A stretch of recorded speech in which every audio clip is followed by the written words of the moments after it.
Hi అండి, welcome to ఇస్మై సరులాస్. ఈరోజు మనం ఎగ్ కీమా కర్రీ చేసుకుందామండి. చాలా టేస్టీగా ఉంటుంది. ప్రాసెస్ చూద్దాంలేండి. 3 ఎగ్స్ ఉడకబెట్టుకుని పక్కన పెట్టుకున్నానండి.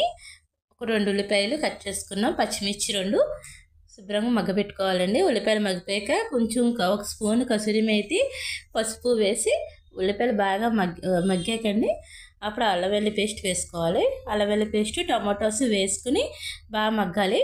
మగ్గాక కారం, గరం మసాలా 2 వేసుకుని ఒక నిమిషం మగ్గబెట్టాలండి. తర్వాత ఆల్రెడీ తురుముకున్న ఎగ్ కీమా పౌడర్ కూడా వేసేసుకుందాం. బాగా కలుపుకుందామండి. ఒకసారి కలిపేసుకున్నాక వాటర్ వేసేసుకుందామండి. మనం సాల్ట్ చూసుకుని సాల్ట్ సరిపోతే వేసుకుందాం. వేసేసుకుని మూత పెట్టేసుకున్నాం. వాటర్ వేసి ఒక 5 నిమిషాలు మగ్గబెట్టుకుంటే వాటర్ అంతా దగ్గరికి అయిపోయి ఆయిల్ పైకి తేలేక అయిపోయినట్టేనండి. ప్లీజ్ సబ్స్క్రైబ్ చేసుకోండి, లైక్ చేయండి, షేర్ చేయండి.